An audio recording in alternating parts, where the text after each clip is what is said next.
But this order of architecture has now mostly vanished. With the system of the orders of architecture has mostly vanished from the 20th century. But what's very interesting is to try to perpetuate this same analysis of architecture in Bataille terms to the reading of the building in the 20th century.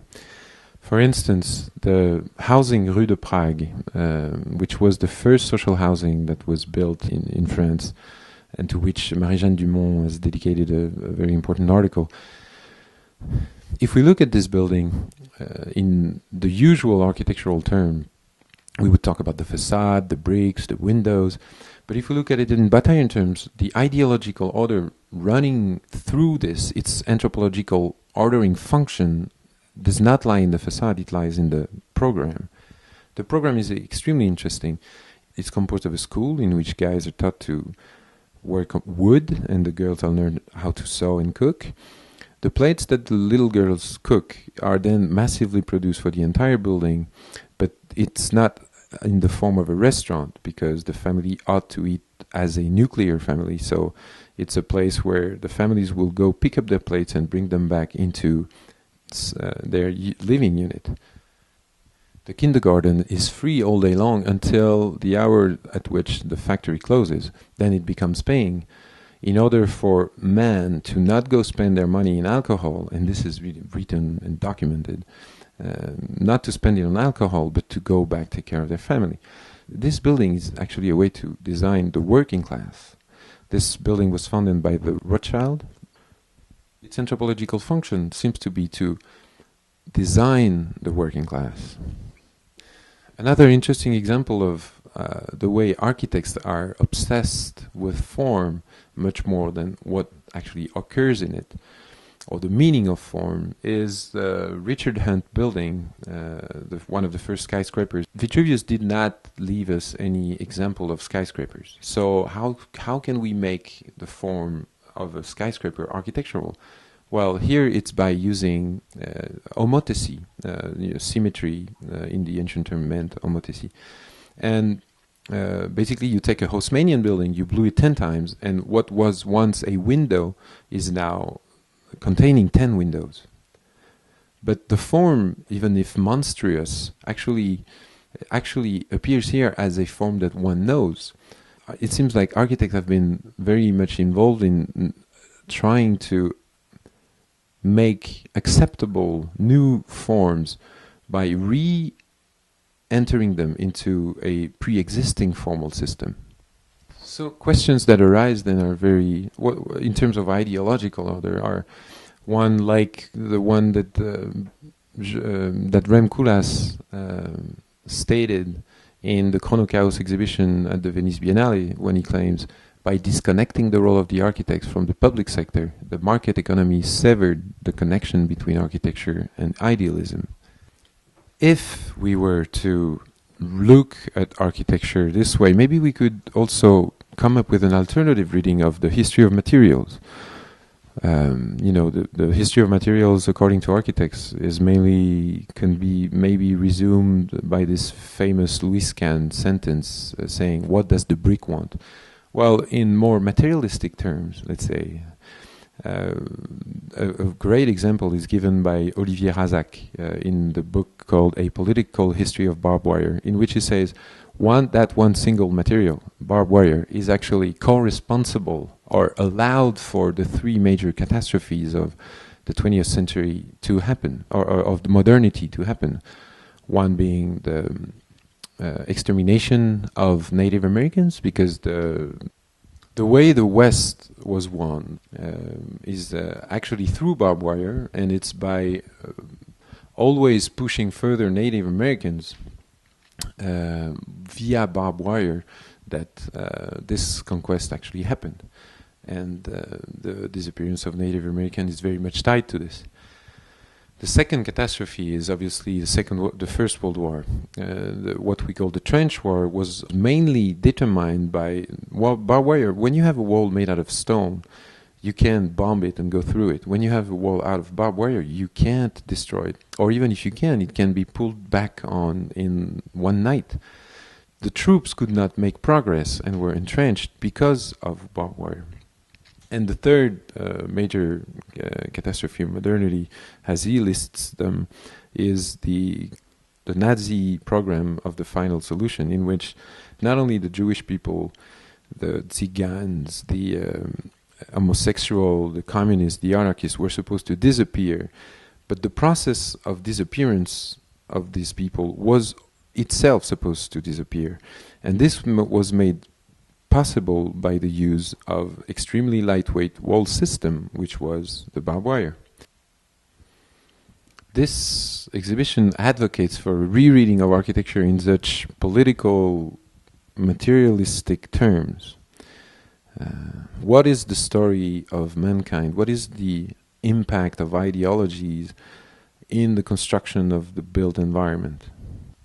Because this ultimately, in Bataille terms, is architecture. Buildings are only a consequence of it.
Good evening, this is After the Revolution, a review of architecture's massive consequences. Tonight we have a new guest in the person of Chris Cutrone.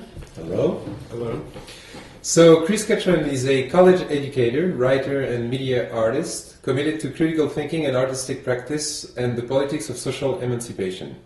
Chris Cutrone is an adjunct assistant professor in the departments of art history, theory and criticism, and visual and critical studies at the School of the Art Institute of Chicago, and is a lecturer in the social sciences collegiate division at the University of Chicago, where he completed the PhD in the Comedy on the History of Culture and MA in Art History.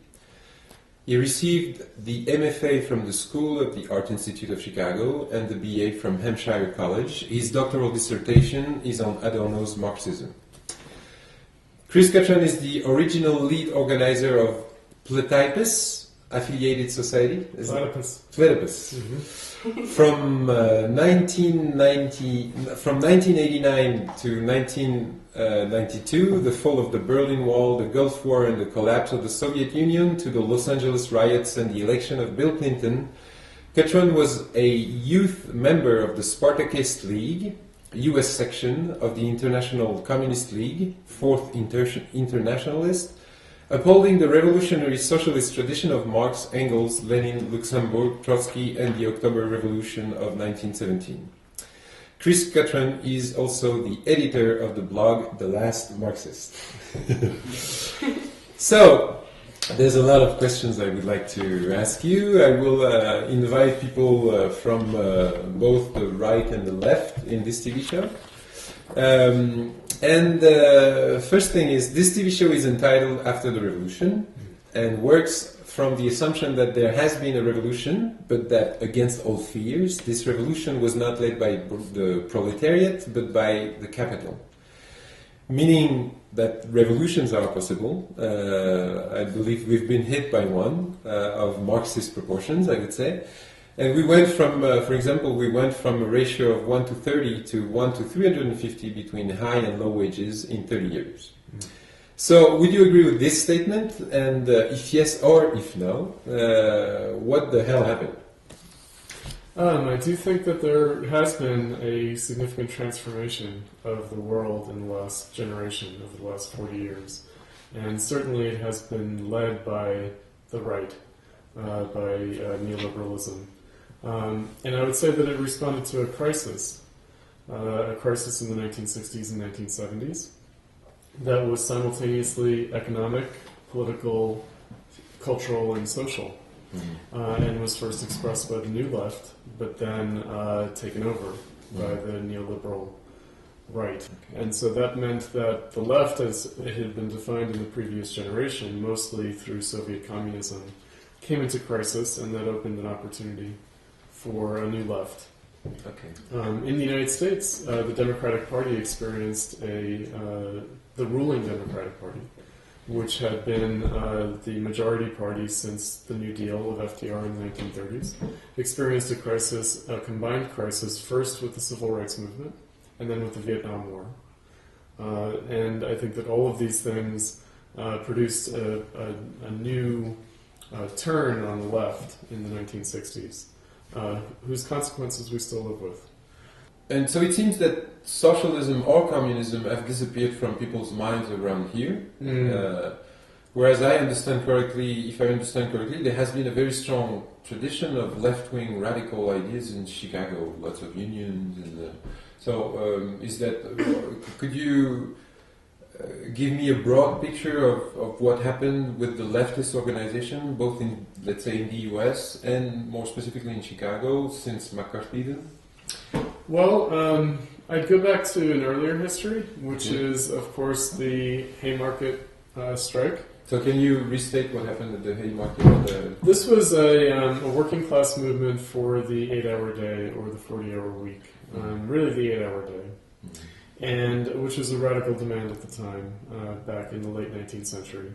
And there was a confrontation and a violence between the police and the protesters, in which both protesters and police officers were killed. And in fact, May 1st, May Day, commemorates that incident. You mean nationwide? Globally. And so that took place here in Chicago, so that's, in a sense, the deep history of working class radicalism in the United States.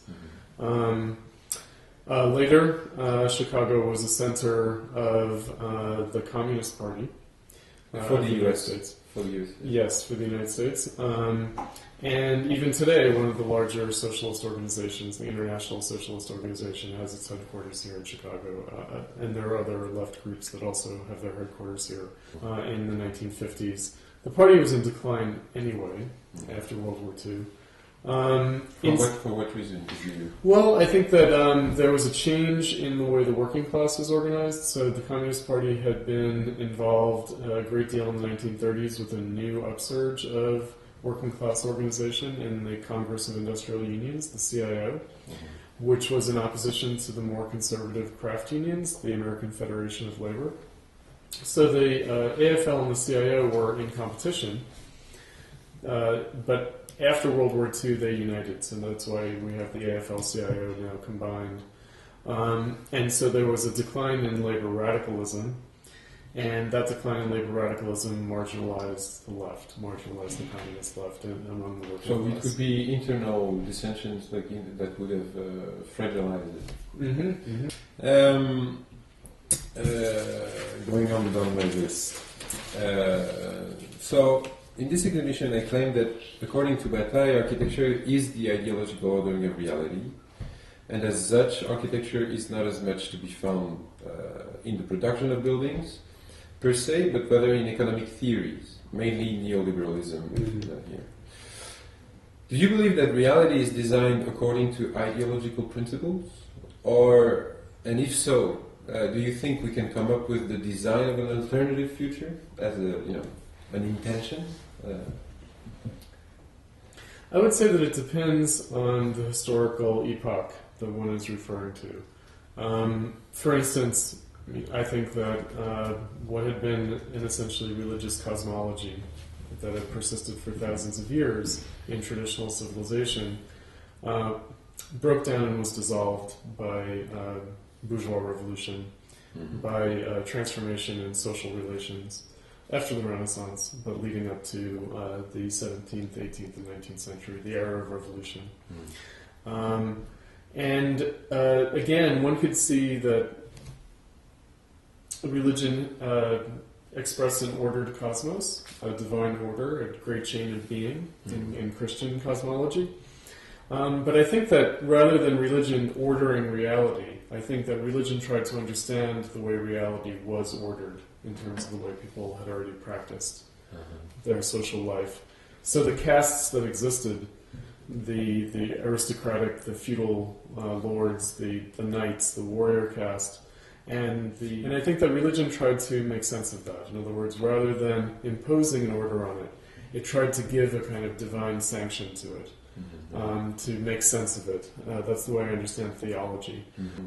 And so I think that similarly, although with some substantial differences that I'll mention, in the modern world, ideology doesn't order reality so much as it tries to give a sense to the way reality has already been ordered in social practice. So is that what you would say about neoliberalism? Neoliberalism is complicated because, on the one hand, it's kind of a chicken or egg paradox. It's a cause and effect paradox. But I think that what's more important in regarding neoliberalism as ideology is what it set out to do versus how it actually played out in practice. And so I don't think that the world has been remade according to Milton Friedman's ideas. Rather, Milton Friedman's ideas intersected reality when reality was in crisis and in a process of change. And then his ideas helped steer that change, but ultimately the change affected his ideas at least as much as his ideas affected reality. And so the way I look at ideology, it's a question of plausibility. In other words, what made someone like Milton Friedman's ideas become plausible to people? What made them catch on at a certain moment in history? So there's someone you might, I don't know if you like him to, probably not, but the Zizek. Zizek, he was, for instance, stating that there could have been the assumption for a while that the expansion of capitalism was associated with the freedom. But now the major forces of capitalism is China, and so this authoritarian capitalism, and so that we cannot let this claim, and so that there's really an emergency to come up with an alternative, you know. So and that goes, I guess, also to my last one of the last questions I had written down here is that. If I understand correctly, for instance, Marx was arguing that the engine of history was not necessarily ideas, but class struggle. That was the engine of it. But then, what is the role of ideas in the engineering of reality? You know, we talk a lot about social engineering, or, you know, there's a lot of devices that are, you know, like even for the African American community, a lot of things were done so that they would be this or that way. And so... choices have been made with consequences. Yes, exactly. And somehow, you know, like, I get the feeling that... the left does not seem to be very ambitious. You know, like it seems that to me the right is very ambitious. You know, people like Milton Friedman say again, and we can you know temper down this a bit, but they have a revolutionary discourse. They say I'm a radical. I want to go to the root of things. I get the feeling that my understanding of what's going on, especially in the U.S. of the left. As a tourist again, is that there's with this bottom-up dialogue, which is very much praised and very positive, of course, has a lot of success. There's still the acknowledgement of the up as an entity that you would come up, that you would not allow yourself to come up with an alternative. Does that make sense? Yes, I would say that a distinction that I'd make that's very important is between the left and the right, meaning that the right relies on the status quo. It relies on the power of the status historically? Quo. Even today. I would say that the right I would define as opportunistic.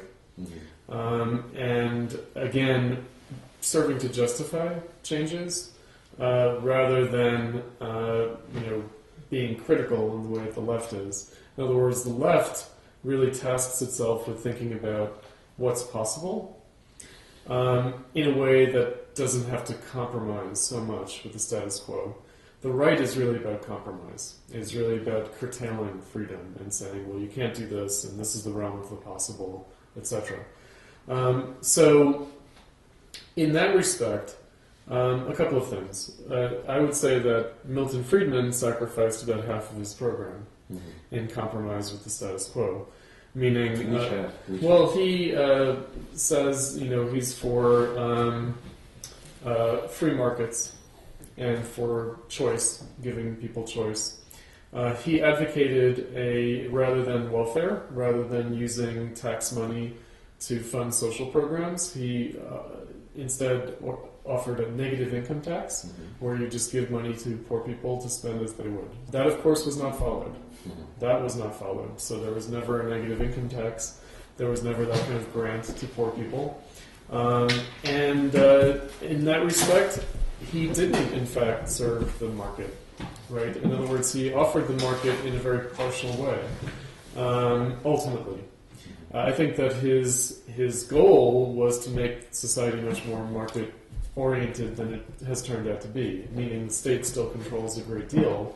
It's just that the state controls more to the disadvantage of poor people than it used to. Yeah. But would you say that then, because he claims he's not a conservative, he's a radical, would you say that if he had, that if you read that to his program, that it would not be a conservative program, that it could be even a left-wing program? It wouldn't be a left-wing program. It wouldn't. However, why wouldn't it be? Well, I would say that because it would go. I'm saying this because it would go in terms of what's possible. It would change. Like it would. It would change things. Yes. In other words, I don't think that Milton Friedman really understood capitalism. In other words, how the state manages capitalism. It doesn't just manage wealth. It manages a dynamic of value. And so, by looking at the state, the bureaucracy, the contracts that the state gives to capitalists, and trying to compensate for that by dissolving the bureaucracy and giving more money to the people, he was only looking at one part of it. He was looking at the kind of market versus state, as if that really sums up the problem, and I don't think that it does, because I don't think the state's the cause of the problem. What's that stuff? Well, capital accumulation. In other words, capital accumulation can take the form of state capitalism, but it can also take the form of private capitalism. And his was directed against state capitalism. It doesn't really address the problem of private accumulation. It would be relying on the assumption that the political debate would then not be biased by only, like if someone like Donald Trump, or, and again we go back to this idea that people vote against their own interests. So, and then to the power of ideas compared to you're still hoping for that, or you still have hope on ideas in political debate? I think that I wouldn't overplay the importance of ideas, but ideas are important. The degree to which discontents in capitalism might point beyond capitalism. In other words, we have to look at the nature of the contradiction in capitalism, the nature of the crisis in capitalism. For instance, if capitalism has survived over the course of the last 40 years, the course of the last generation, by driving down the standard of living of the working class, at the same time that it's produced new jobs, it's also cut many jobs, and there might be a net loss of jobs. In other words, not just a reordering of the kind of work that's done. Then we have to think about in that respect, driving the crisis beyond itself. Meaning, if it's a crisis of wage, labor, and capital, then perhaps we need to think beyond both categories, beyond wage, labor, beyond capital. And in that respect, I think that people have to come up against the limits of their own practices in practice. In other words, I don't think that they can do so at the level of mere ideas. So the reason that I'm still a Marxist is that I look back historically and I say, well, when was the most radical attempt to consciously change the world? And that was Marxism, almost 100 years ago.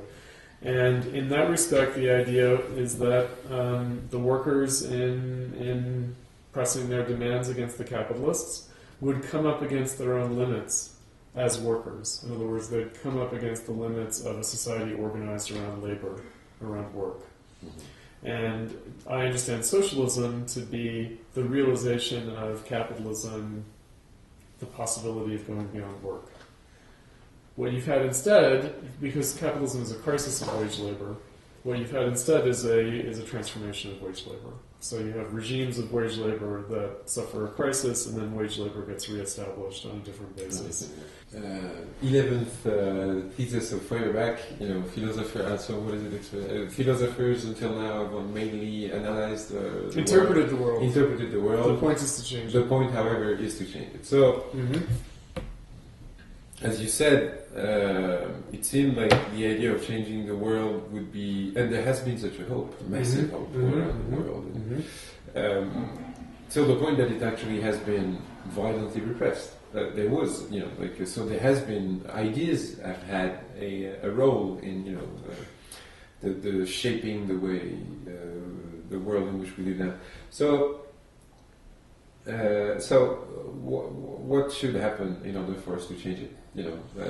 And the question also is, it seems, according to what you're saying, that the bourgeois state and capitalism crisis, whatever, as a crisis, happened through a revolution. Yeah. So I'm claiming that we might not be totally in tune on this, but I'm claiming that Milton Friedman was also a revolution. But, yes. And so, can there be a revolution from the people, or does that sound as an absurd idea? No, I don't think that it's absurd, but of course it depends on people being organized. My, own view on this is that, of course, there are periodic upsurges, popular uprisings, either massive or marginal, but still, 2011, you had the Arab Spring, and you also had Occupy Wall Street, and these were popular upsurges. However, they were limited in their capacity to reorganize society. So I think that a problem is that you need organization before the revolution. And going back to the New Left, right? So the New Left was the expression of the crisis of official communism, especially the communist parties. I think that the New Left had an aversion to political parties, to organization, based on their experience of those forms of political organization being repressive and authoritarian. And I think that we've suffered the consequences that the last 40 years there's been a kind of fear of organizing, fear of political organizing, party political organizing. And so the right has been more successful. Now the right does not need the kind of organizing that the left needs. It doesn't actually require that. It can rely upon the way things are already organized. It can rely on spontaneity better than the left can, in fact. But I think that we still live with... There would be more planning to do from part of the left. Yeah, certainly. There has to be a strategy.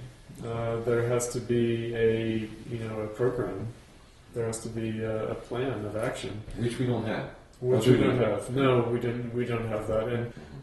And I think that has a lot to do with intellectuals, people like me, not willing to serve as instruments of popular organization, because I think that especially intellectuals in the 1960s and later have been averse to political organizing, and they've kind of romanticized the spontaneity of the people and have abdicated their responsibility, which is to serve a role as instruments of popular organization. I would also say that there's a fear from the top, Sure. inhabiting of the top down.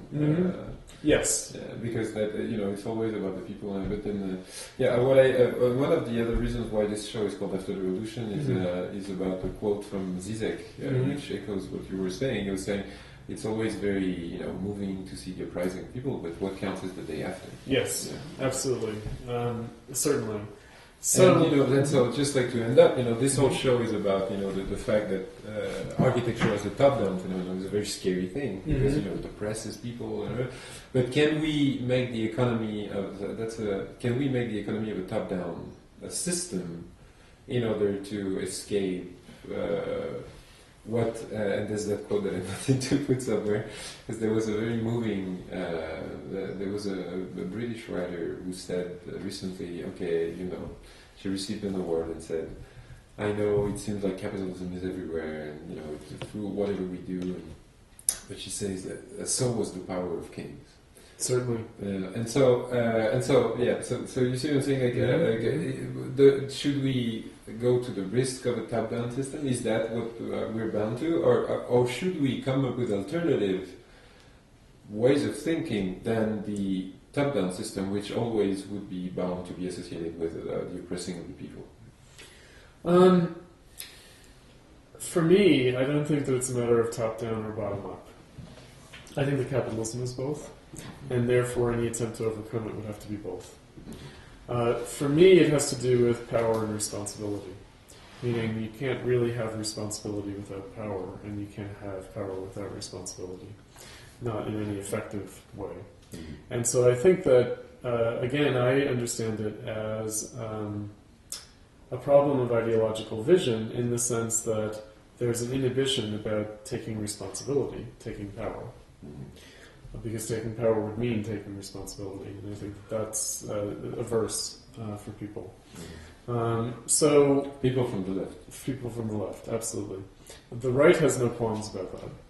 Now, of course, I think that the right takes power, takes responsibility, but that the power is kind of chimerical and the responsibility is elusive.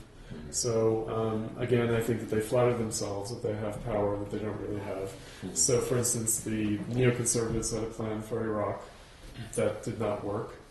And so they neither had power over events nor did they have responsibility.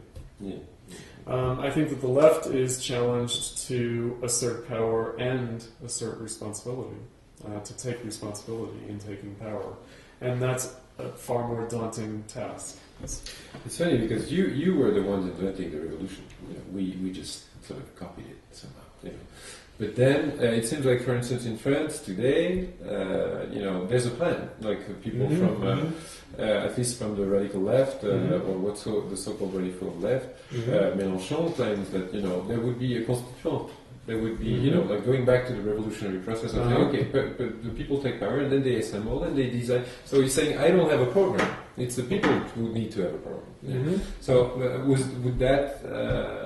that would be required. But is that thinkable in the imaginary of this more individual, what I was thinking about? Because it's really substantiating the people. Yes. As the people. That's right. Well, I think that there would be a lot of political struggle. And it would be conducted by individuals.